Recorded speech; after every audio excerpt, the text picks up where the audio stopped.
that Noah and the family survived from a universal flood. And the flood destroyed, covered, and destroyed everything on the world. So when they came out from the ark, they can only see the dry land. They can see the empty space. They can see the vast territory, but there was nothing left over there.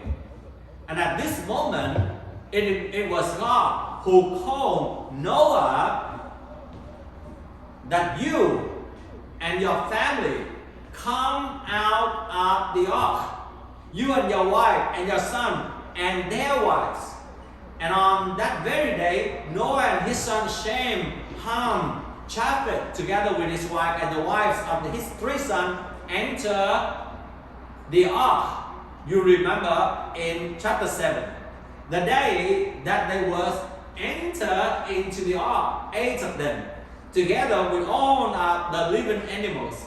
And now, when they went out of the ark, also 8 of them together with the living animals. Now, they have been in the boat or in the ark for 370 or 371 days. It was a long time. It was more than a year that Noah and his family lived in the boat. And I'm sure it is not comfortable, and yet it is safe. It's maybe not convenient, but they was protected from the flood. And when they entered the ark on the 2nd month of the 7th day, and we know that the rain fell for 40 days and 40 nights. And then after that, the waters prevailed 150 days total. And then they have to wait for a long time for the water to be subsided, and until the ground was dry. So it's altogether 370 days or 370 days that they was in the ark. Now, when they entered the ark, the world was full with celebration and achievement. And in those days, and you can also see from archaeologies, that they built even the cities, and the world has become so wicked with so many celebrations, many evils. And now, when they got out of the boat, they could only see the dry and empty land. And especially Noah at that time was 601 years old. When he was in the ark, he was 600 years old. And now after he get out of the ark, he is 1 year older. And as you know that when we get older and when we have to start from zero, we have to start anything from the beginning, I'm sure that many of us would not want to do so. We would be very discouraged in order to start with something from zero. When I first came to the United States, and in the same way, I have to start all over again. Even though we have some co-workers, even though we have family members, even though we have something to start up with, but in a new place, it would be very tough, very difficult. In a new place with a new culture, language barrier, and weird relationship that we do not even understand much of the culture here.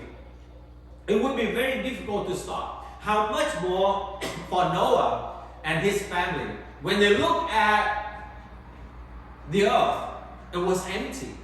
There was nothing there except some of the living animals that they brought with them into the boat. We might, just like Lazarus, who was buried in the tomb. And it is exactly the same way that maybe Noah and his family are thinking, how are we going to start? Where do we start from here? Where are we going to live? And at that time, they don't have a lot of tree in order for them to build a house yet. Maybe they have to live in a cave. And how can they imagine that one day from their generation, from these 8 people, they are going to populate the world once again? They used to live in the city with a lot of celebration, and now they have to live in the countryside, in a suburb area, in an empty places. Everything was different. The environment was different. And they have to labor all over once again. So we might be buried in the tomb just like Lazarus, with fear and frustration, anger and anxiety, sickness and sadness, conflicts and confusion, broke and despair, bondage and sin. And I don't know about you, for this 2026, what are the things that you are facing? You may face with a lot of fears and frustration, or even sickness is also something that you have been compact with for a long time. You have been struggling with for a long time. And yet, regardless of our situation, it's just like the situation of Lazarus, who was already dead in the tomb. And when Jesus came and just said, Lazarus, just get up, just go out. And at that time, Lazarus just rise up from the dead. And it's just like Noah and his family just walk out from their comfort zone in the ark or in the boat. And now they have to be open to a new environment. Everything was new. But it is time for all of you and I once again that we are going to get out of our spiritual decline. Our prayer life has become dry. Our Bible reading has become occasional. Our worship become mechanical. Our conviction of sin become very weakened. And our sensitivity to God have been decreased. And we need to get out of those spiritual decline. We need to get out of our moral decline, our mental breakdowns, our emotional losses, our chronic discouragement. How many of us have the chronic discouragement? Yeah, when you talk to the people, you may see that they have those things. The pain have been in their life for so long. It's time for you and I to get out of that chronic discouragement, our loss of motivation, get out of our mental fog, get out of our negative thought loops, get out of our emotional numbness or the learned hopelessness so that we can become victorious. It's time for you and I to get out of our broken relationship. Do not just stay there anymore. Taking our loved one, do not take our loved one for granted. Do not just continue to keep unresolved conflicts.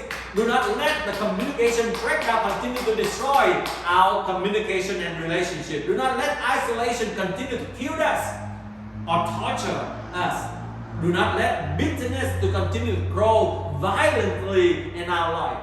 How many of you know that bitterness can grow violently? We thought it's grow silently, and yet it grows violently in our life. And that's why we want to have the plan to revenge. Do not let the loss of empathy continue to remain in our life. It's time also for you and I to get out of our bad habit.